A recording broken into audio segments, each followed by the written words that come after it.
Hello everyone. Today we will be talking about computer assembly, and to assemble any computer, the major component which we need to use is a motherboard. The device which you see in the screen is called a motherboard. Okay, and for a regular computer user, you can identify most of the adapters and ports which is connected to a motherboard. As you can see, you got network adapter, you got sound jack, you got USB ports, you got mouse and keyboard ports. There are different components or ports available connected to a motherboard, and all the other major components like processor, RAM, everything is connected to the motherboard only. There are two ways by which professionals use to connect parts to a computer. One, they will attach everything directly to a cabinet, but the method which I prefer is connect processor, RAM and display, test it, and if it is working fine, then connect it to a cabinet. And this is a more professional way. And the processor which you're using here is LG A1155. And the most important component which we need to identify in this motherboard is the processor area. The processor area is the place where we connect a processor. See, the position which I am showing now is called processor area. Okay, this is where we connect a processor. There are different types of processors available. You must have heard of Intel i5, i7, i9 and Ryzen from AMD. Okay, and this is the processor area where we need to gently insert our processor. Okay, and the processor which is available with me is Intel LGA Landgridder processor, and what you see here is not holes, these are pins available in the motherboard. Okay, so if you touch with screwdriver or some other devices, please connect it carefully. Okay, and you can see notches at every side of the processor area, and that's the one which helps you to insert the processor in a very specific way, meaning the processor can be inserted only in one direction. Okay, so please note that there is a small edge part which resembles an empty area. Okay, and there are, see, I think you can see I am pointing at that area. Okay, and you can see two notches, one in the left side and the one in the other side. Okay, and you can see the corresponding notches in the motherboard area. Okay, so there is a notch on one side, okay, and there is a notch in the other side. Okay, you just need to look into these points and gently insert the processor. Push it gently, don't bend the pins, and then close the cover, push it forward and then lock it. This process should be very smooth. If there is some problem, meaning your insertion didn't went correctly. Okay, and the next thing which we need to do is insert a fan or attach a fan on top of the processor. Okay, and the fan has fins. The aluminum edges which you see is called fins, F-I-N-S. At the bottom of this fan you can see plastic notches which you need to insert to corresponding holes in the motherboard. Okay, now before inserting, please note that there are plastic screws available and there is an arrow mark given in each pin. I think you can see that. Okay, what you need to do is rotate in the opposite direction of the arrow mark given in each notch. So rotating in the opposite direction.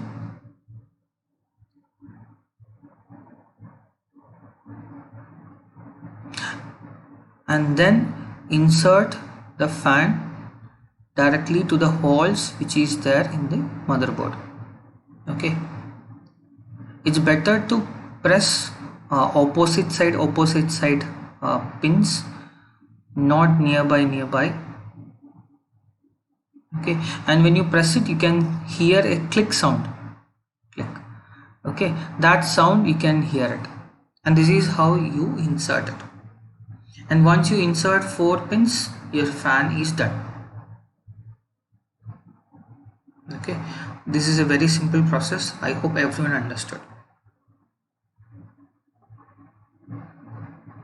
And now we need to give power to this fan. We got a 4 pin available to give power to the fan which we just attached above the processor. Okay, and in the motherboard there are two places where we can attach a fan, and one will be written power fan, the other will be written CPU fan. Okay, I am pointing at that area. I think when if you are assembling a motherboard, you can see that. Now when you attach it, you need to attach to the place which is written CPU fan. Okay, if you want to use power fan, it is for additional fans actually. Okay, and you need to attach to CPU fan.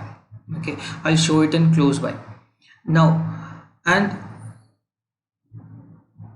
see, there is a notch available in this power adapter. Because of that, it will get inserted only in one direction. Now if you want to reassemble the computer for some reason, what you need to do is turn that plastic screw anti-clockwise direction, and then you can take the fan out. Okay, and this process should be done very carefully, else the plastic screws will break. Okay, and when you assemble it for the next time, what you need to look into is there is a heat paste between the processor and the fan, and it will be gone. Okay, so next time when you assemble the fan and processor, you need to apply a heat paste, and the heat paste is also known as thermal silicon or grease actually. Okay, what I am using here is a professional grade heat sink. Okay, it is also called heat sink paste or grease actually. Okay, this thermal paste will help you to transfer the temperature produced at the processor correctly to the fans, so that the system will work fine. The heatsink is available in a syringe format, and this heatsink is different from the other kind of heatsinks which is available for amplifiers and other devices. Okay, now open the syringe, apply a small amount on top of the processor.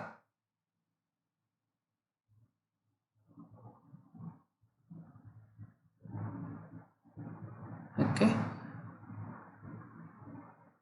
now spread it out evenly so that the paste will be applied on top of the processor evenly.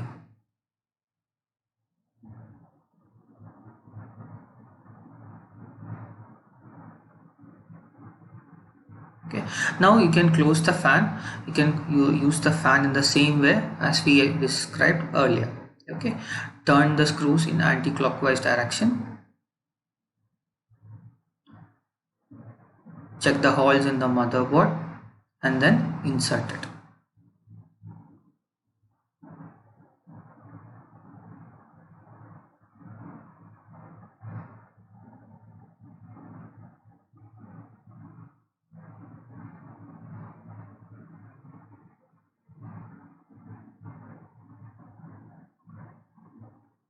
I told this process should be done very carefully, because if the plastic screws break, we can't replace it. We need to replace the full plastic. Okay, so I hope you understood this. Now the fan is completed. The next most important device which we need to connect is RAM. Okay, RAM is called random access memory, and we need to connect the RAM in the RAM slots.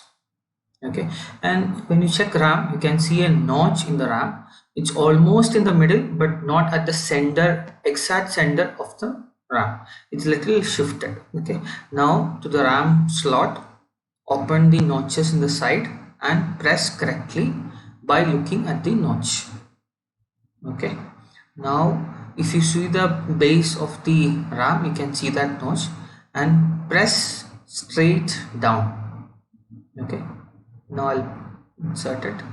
Yeah, press straight down, and you can see a click sound, and that's how you insert the RAM. Okay, now if you see some old type of motherboards, I'll showing you. This is a very old motherboard, and you will be having a SIMDIMM type of RAM. Okay, and this is a very low capacity. I'll try reinserting it. 1 minute. Okay, now I took the RAM out, and how we insert is like we insert the RAM in a slight angle, okay, and you push it forward and the RAM goes in. Okay, this is how you used to connect in the old motherboards. Now it's changed. In the newer motherboards, you just need to press it straight down. The next device which we need to install is power connector or SMPS. Okay, normally an SMPS comes with 24 or 20 pin connector. This is how it looks like. It will be very long, okay, and there will be a part in the motherboard where we can connect it. Okay, so please understand, this is the most important method by which the motherboard gets the power from the your electricity line. Okay, now it will be having a 20 or 24 actually. Some motherboards will be having only 20 pins, some motherboards will be having 24 pins. The 4 extra pin will be used for PCI Express display. Okay, if you don't understand that, no issues, just leave it. And when you insert it or remove it, there is a notch, and only according to that notch you can insert it. Okay, hope you understood that. And this is the notch. Okay, so when you insert it also, please look at the notch and insert it correctly. Hope you understood this, because almost all the devices are connected using the same notch mechanism, so that it won't go wrong. Okay, if you want to remove also, press on that notch and then remove it. Now the next most important power connector or power required to the motherboard is the 4-pin core voltage connector. 4-pin core voltage connector, and this is the power connector which powers the processor. Without this connector, the processor won't start. Okay, so again it got a notch, and look at the notch and then insert it. Okay, it got a notch, insert it.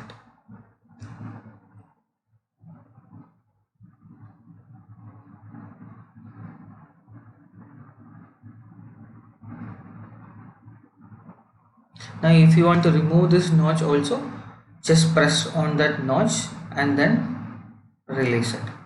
Now I'll show you.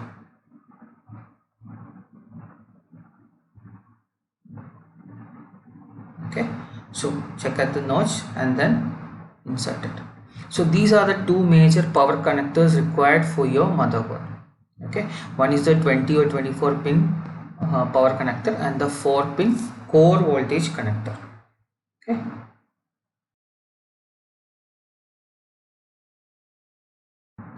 now if you look at the other side of the SMPS, you can see a female port where we can connect the electricity from your electricity line. Okay, so and in my SMPS there is one more out actually, that's normally used to connect the display device. Okay, and this is the power connector which I connected from the electricity. When you power it up, the SMPS got the power. Okay, now in order to test whether this circuit is correctly working or not, what we are planning to do is, there is a series of pins which mainly used to connect the front panel connector. Okay, now in order to test whether our connections are correct or not, take a screwdriver. Okay, and then look for the front panel connectors. Okay, these are the front panel connectors where it is written panel. Okay, so these are the different panels which gives power to the front panel, where we got reset pin, we got LED, we got start button, all these things. Okay, now the fan is not working, just short the power connectors. Okay, now you can see that a fan started working. Okay, actually there are two fans, one fan in the motherboard and the other in the SMPS. Okay, see, SMPS also got a fan. Both fans will start working. Okay, if the fans are working, then it's correct. Now if you want to switch it off, again short the same power pins. Now it will stop. Okay, so this makes sure that whatever we connected is correct. Now the next device is, we test a screen. Okay, even though the technology got advanced, what we are still using is a VGA connector. Okay, so VGA connector is the most common connector which is used for power display. We connect that to the VGA port of the motherboard. Okay, now again we'll short the power button or power pins, and if we get some basic display in the display screen, it means that the screen is working correctly. Okay, now we'll short it again. Okay, fan started working.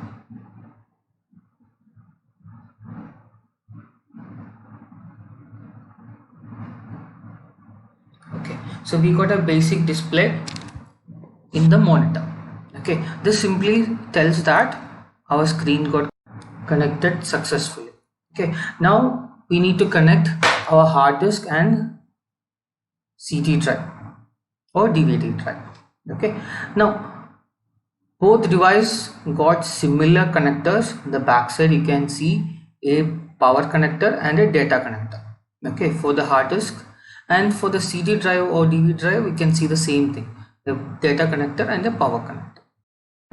We use SATA cable to connect the hard disk or CD drive to the motherboard. So this is a SATA cable, and this is the power connector which connects or powers the hard disk or DVD drive. We got a white colored power connector also. This is used in older versions. It got pins actually. Okay, and the black one is the currently used one.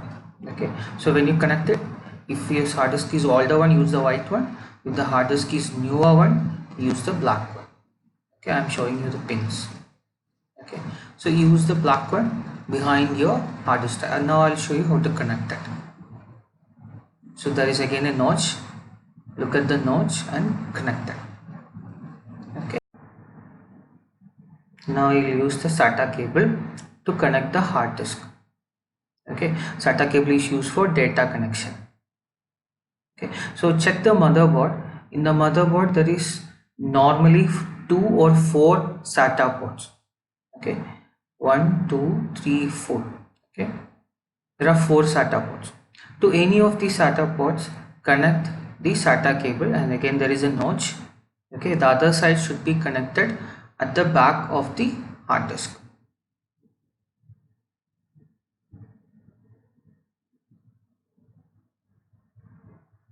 Again look for the notch and then connect it.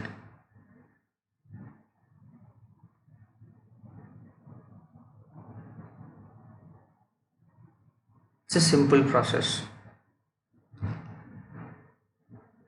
Similarly, you look for the hard disk, like DVD drive also.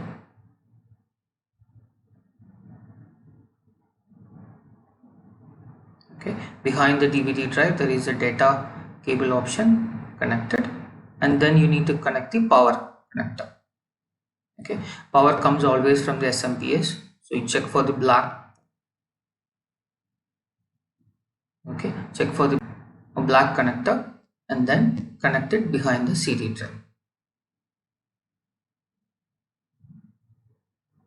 Okay, now we'll input some input devices. So input, normally keyboard comes with the USB cable connected to a USB port. System will automatically identify the input device. Okay, now our connection is almost over. Okay, now we'll look at the front panel connectors. You got a power button, you got a reset button which is a small one, and then it got USB ports and sound and mic ports. Okay, and the cables to connect these also comes along with the cabinet. Okay, so you don't need to connect anything, so it will come normally along with it. You just need to connect it at the positions which I showed earlier. I hope you remember we shorted a connection to switch on the motherboard.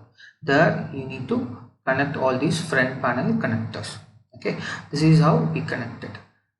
Okay, now I'll show you a newer version of computer getting installed, and please identify the different devices and look for the installation.